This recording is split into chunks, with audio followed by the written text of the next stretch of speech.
Welcome, everybody, to this week's episode of the Directed IRA podcast. I almost said Main Street Business Podcast. That's our sister podcast. I'm like, what in the crap am I doing today? What show am I on today? Yeah, I know. Geez, I'm everywhere, right? So, yeah.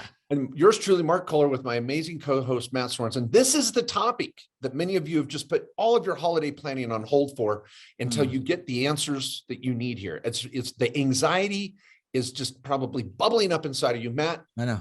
What are we going to solve today? Yeah, I know everybody's like, I can't do anything until I know whether to convert or not to convert.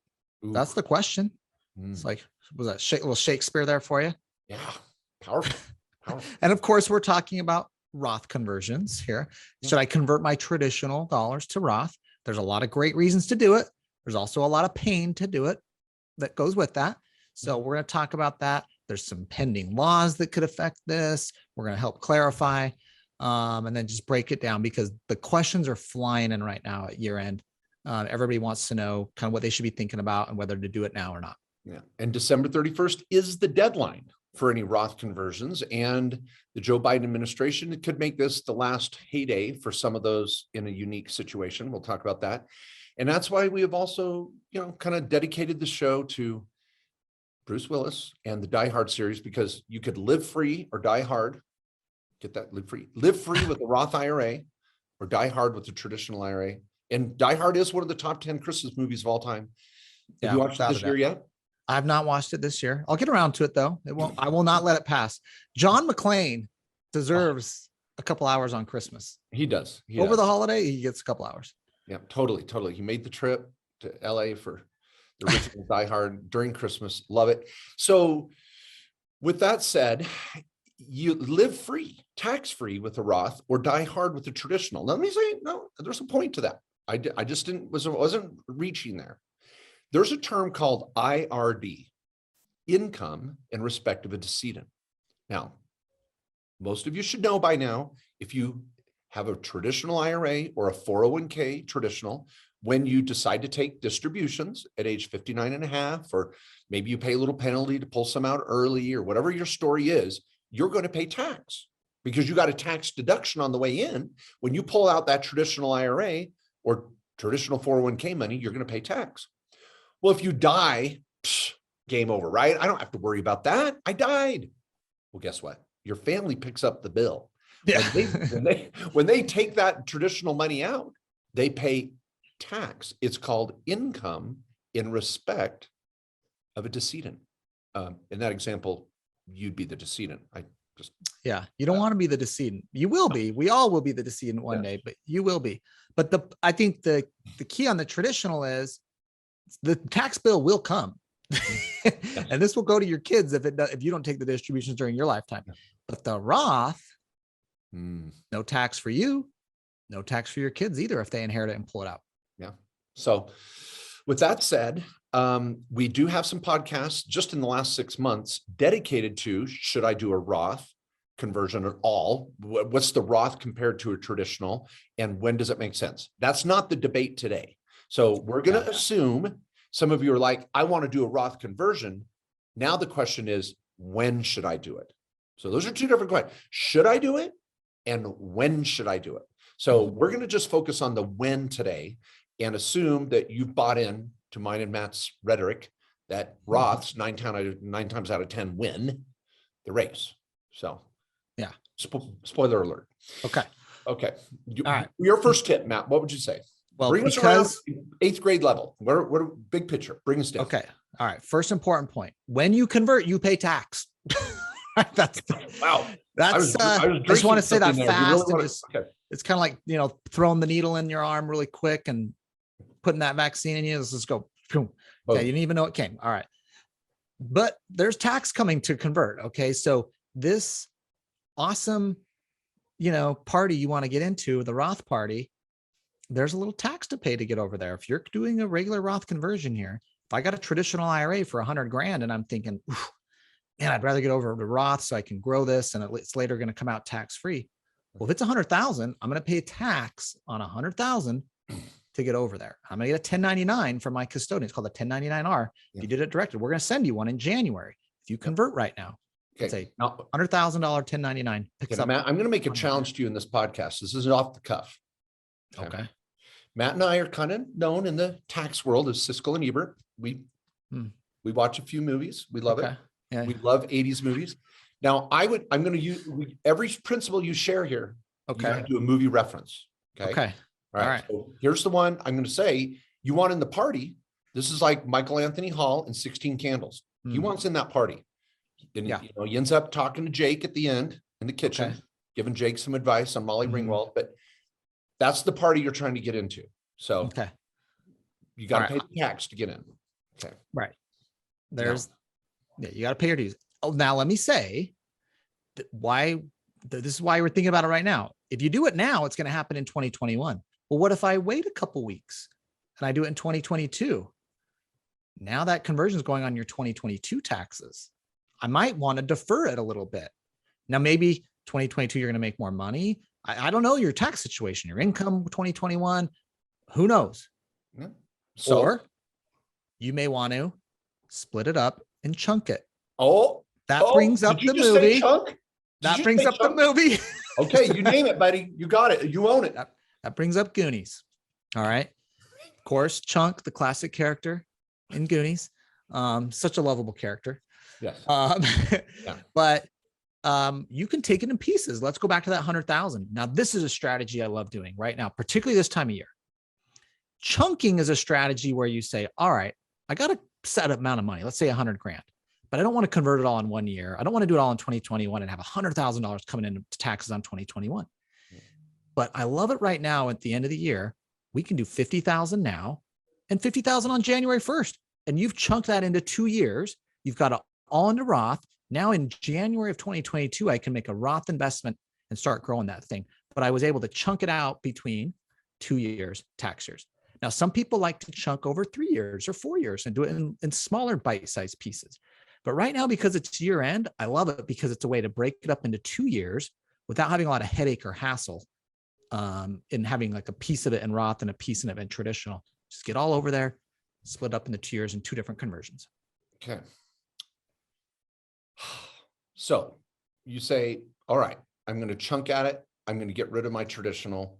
This is wonderful. Some of you may have already gone through that process. And if you don't have any traditional money to convert in IRA world, you may have some traditional 401k money, but you've converted all your IRA money. Now you're thinking, well, I love this Roth party. I want to stay in the party. I want to keep coming to the party every year. I want to get into it. Well, the Joe Biden administration, Roth party is much more fun. It is. There's not a hangover at the end of that party. Hangover free, no headaches from paying taxes later, you know. Yep. But now there's some urgency because what's happened now in Washington is that the Joe Biden administration said, you know what, uber rich people, anybody making more than 400 grand, they shouldn't be able to play in the Roth party anymore. If they make too much money, they can convert their old traditional money. That's fine. And under the new law, you've got until 2032 to do any converting you want. That's cool. But let's say you've converted it all and you're like, I want to come to the party again this year. Well, there's some urgency here. And if you miss under the new legislation, if you make more than 400 grand, you can't do what's called the backdoor Roth, where you you do your traditional, which is non-deductible because you made too much money, and then you convert to Roth. And right now it's at any income level. The backdoor Roth doesn't work at any income level now. If this passes on top of the 400, even if you make 200 grand a year. Yeah. And so there's some urgency here because some of you are like, well, I'm in that income bracket, or I expect to be in that income bracket. And some of you that are crypto trading and you thought, well, I'm not a 1%er. I don't make that much money. Guess what? You made a bunch of money in crypto. You got a target on your back. So welcome to the party. So, so now this urgency. So I'm kind of thinking, maybe a little TV show reference here to Keith or Sutherland and 24. I mean, that's a great lots of pressure. There's like, you got 24 hours to save the world, and I always get a lot of pressure there. So I thought, I'm just going to throw that out. There's this deadline looming. And if you don't make the conversion, if you don't defuse the bomb, you got Yeah. Game over. Yeah. So. So many great characters in 24. Yeah. We got Jack Bauer. This is Ooh. Jack Bauer, Keith Sutherland's character. Yeah. And might need to call in some help from like Chloe or Tony Almeida. I remember that show. It was a good show. It's one of the first shows I binge watched. But I think that let me say what Mark was saying in another way too, is the backdoor Roth IRA. I know many of you have heard us talk about that strategy. You're high income. You can't make a Roth IRA contribution in the front door. You're making over 150 grand or whatever. You can't make a regular, just 6,000 Roth contribution every year. You've got to do this backdoor process where you make a non-deductible traditional and convert it to Roth. Well, that's a unique Roth conversion and process. That's what's getting cut out under the new bill. That if it passes for 2022 forward. So if you want to do a Roth IRA, the backdoor Roth, you've got to do it now in the next 10 days or whatever, before December 31st. Get the money in and convert it. Now, if you're like, guys, I just want to do a regular Roth conversion. I got traditional IRA money over there. I'm building up my 401k with traditional dollars. I want to convert in 5 years. Cool. The Roth conversion's there. It's not going away until 2032 if this bill passes. That's like it's sunsetted out 10 years where it won't even happen. So we've got time on just the regular Roth conversions, but it's the backdoor Roth in particular. It's a unique Roth conversion strategy for new $6,000 every year that is getting that's on the chopping block and could go if this bill passes. Okay. Now, this is a tough one. I'm going to ask Matt to kind of help us through this because your hair looks great. It looks kind of sticking up. I like it. Okay. It looks good. For those on YouTube, Matt's looking quite debonair today. Now, for some of you that really want to throw down, you want billions, as in Bobby Axelrod billions. You may want to do what's called the mega backdoor Roth. Now, there's some deadlines involved in that too, because if you're going to pull off the mega backdoor Roth, and this could be the last year for that, you're going to have to engage in some strategy with your 401k. Now, this could be your 401k at work, believe it or not, or a solo 401k in your own little business. So this involves making additional contributions to your 401k that are over and above your 19.5 or 26 if you're over age 50. And you're going to say, I want to really stack that 401k in conjunction with the backdoor Roth and really get as much as I can. So Matt, I want to ask, before we talk about billions and roads, we have to list on our W-2 additional contributions into the 401k, don't we? Yes. So those are after-tax employee contributions. So they do go on a W-2 because they're employee contributions, which you would immediately convert to Roth. That's the only reason you would do that. In fact, with our solo Ks that we had to do it directed, we require you, if you're going to do after-tax employee on the solo, you have to immediately convert it to Roth because the tracking of those are a nightmare. But that's the only reason to do it. But why would you do after-tax and not convert it to Roth? You'd be insane. So yes, that does go on the W-2. Which is a deadline issue. Yeah, which is a deadline issue. But again, January 31st. And this mega backdoor Roth 401k is also going away. So this is another one. You've got to do it now. You've got to get the money in and do the conversion now before December 31st. Now, maybe this bill doesn't pass. Who knows? But it's got a week or two before the end of the year where Congress may ram this through and get it done. So clients are calling, is this going to pass or not? I'm like, I don't know. Like, I can't, if you're on the bubble here and you're wanting to do this, just do it now. If you're like, well, I might wait till April 15, do it now. I can't read a crystal ball. Who knows what the heck's going on in Washington? Now, I would like to talk to Wendy Rhodes though. Okay. Dr. Wendy Rhodes. Yes. Because, she's wicked smart. She might have a good strategy, could maybe coach you through that. Yeah. And I know Wags would run into Bobby's office and be like, dude, you got your mega backdoor Roth deadline coming down the pipe. And Bobby Axelrod could do it. Any of you can do it at any income level. So if you're having a big year, maybe even with some stock sales or some crypto sales or some real estate sales, you can inject the money into your S corporation and increase your salary or do kind of a salaried backdoor Roth strategy. Keep your FICA, the F word, still under control.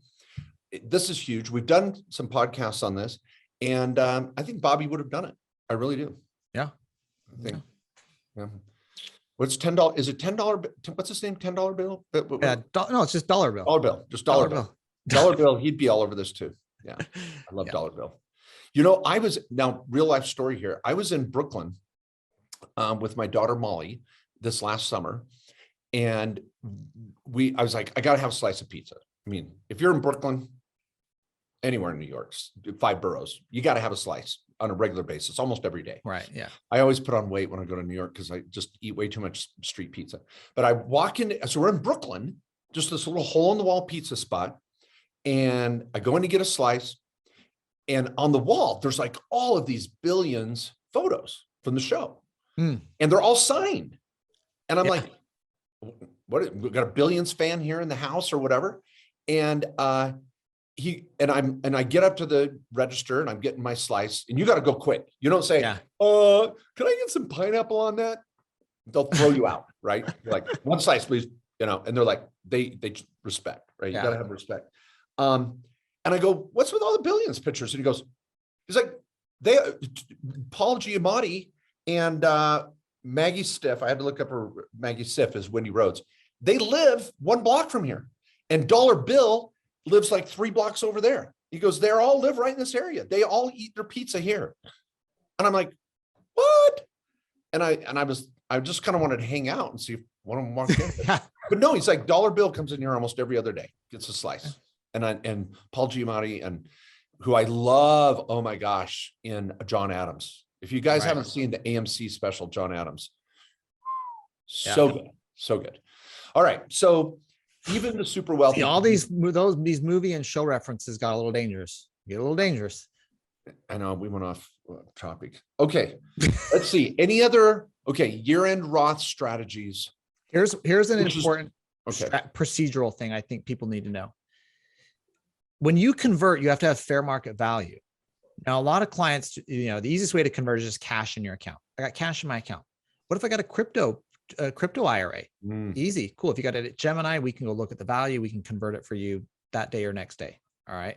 And crypto's bouncing around. So when you submit a request to convert, we're converting it at that value right then. Now, the tricky one is those of you that have an IRA LLC. Maybe it owns a rental property. You got some notes out in it. You got a crypto account. You got to get a valuation of that LLC. And that is not easy. There's a process for it. You can have a third party do it. If you need our law firm to do it, we'll do it. I'd rather you have a third party do it, frankly, but if you can't find anyone, we need to do it. You've got to set the value of what the LLC is worth if you're going to convert it. I got an idea.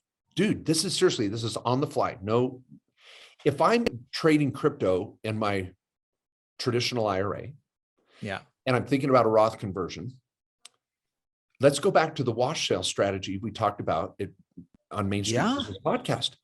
I could sell that crypto on December 30th, to convert to USD, and turn around 2 minutes later and rebuy it. But at the moment I convert to USD, that's when I date my Roth conversion paperwork as for December 30th. It was cash, no valuation needed. Do my conversion, then rebuy the crypto 10 minutes later. Yeah. Right. I have a statement with cash. Yeah. That's easy. Even if you have you ever thought of that? Come on, give me some love. No. Well, you're talking about crypto in your IRA, doing a Roth conversion, going from traditional IRA and a crypto IRA. Yeah. Well, I'll let you, we will let you do it. And when you're still in crypto, you don't have to sell. If the value, let's say you bought the one Bitcoin at 60,000 and now it's down at 45, you want to convert now because you're like, ooh, the value's low. Cool. We'll convert it now. You don't need to sell the dollars even. Well, I thought you had to have a crypto valuation because it's for LLCs. When you have the LLC, that's because I need to set the value of the LLC. But if you have a crypto IRA that owns that's a traditional IRA and you just want to convert it and you bought Bitcoin, you've got one Bitcoin you bought for 60 that's now worth 45. We'll convert it now at the 45 value. We convert it fair market value. Well, with my CRT contributions, I have to value the crypto with the third-party valuator. That's because it's not a marketable security. Yeah, but that's not, it doesn't have to be a marketable security. I just have to assess fair market value of the asset. Okay, all right. So if it's an LLC, you would want to convert to USD just for a moment, rebuy, just to set the value inside the LLC to cut down on an appraisal issue. Yes, and that's as long as you don't have real estate in there and other stuff too, because then I got to value the real estate. So, all right, cool. Yeah. Little deep dive there. Yeah. So Man. there's a procedure for those that have the IRA LLC and you want to convert what the traditional IRA is still owning the LLC. I got to know everything in that. We have to set a value. There's paperwork and forms for it. But if you're just like, no, I just got a crypto IRA or I got an IRA sitting in cash, that's easy. Submit the request. We can hit the value right then and convert it. Okay. That has an immediately fair market value we can assess. I love it. And I'm going to say one last procedural thing. Do not wait until December 31st to think about converting. You've got to submit paperwork to your custodian or your broker dealer or whoever. And if you're searching around on Google, trying to find the right form to download and who to send it to on December 31st. You know who you're going to be like? You're going to be like Arnold Schwarzenegger and Jingle All the Way looking for a Turbo Man doll on Christmas Eve. That's who you're going to be. Oh, or you're going to be the Cranks looking for a ham. Guys, don't be that guy. Don't be that guy. No, you don't want to be that guy. You know what this Roth conversion really is? It's the soup du jour. It really is. I'll have that. Okay. I set that up for you. Okay. I'm still rolling off Jingle All the Way. I was, geez, you got that's good. Okay. Let's practice right here live on the show. Let's practice. Hard. If I say that's the soup du jour, you say, that sounds good. I'll have that. Thank you. Dumb and Dumber. There we go. Okay. I mean, you got to complete the loop, you know? Yeah. Lloyd Christmas. How Christmassy is that? Lloyd Christmas right there. Yeah, that's true. Oh man, see, there we went. We brought it all together with a Christmas show, Lloyd Christmas, soup du jour. That sounds good. Well, people, you can just pass the bill over to Seabass and the guys. We're here for you. I don't have any other tips. Really? Seabass said that? Yeah, Seabass said that. Seabass said that. He'll take care of the bill. Okay. All right. Did you have any final Roth tips that actually are germane? I have some, but I don't think anyone is still listening. Just kidding. No, only our diehard fans. Oh, we're out of control. We're swirling at the bottom of the toilet bowl right now. All right. Well, thanks everyone for listening in on another amazing episode of the Directed IRA podcast. Get over to directedira.com/podcast. Check out all the prior episodes. Hope you have a happy, merry holidays. We'll be back. Maybe we'll squeeze one in before the new year. We'll see. Yeah, hopefully. Well, thanks everyone. We truly appreciate you putting up with our feeble attempts at humor to keep a very dry topic interesting and fun. We hope that all of you continue to build wealth, live your American dream. Don't give up. We'll be here every week of 2022. We should be on your favorite playlist, we hope. So thanks. See you soon.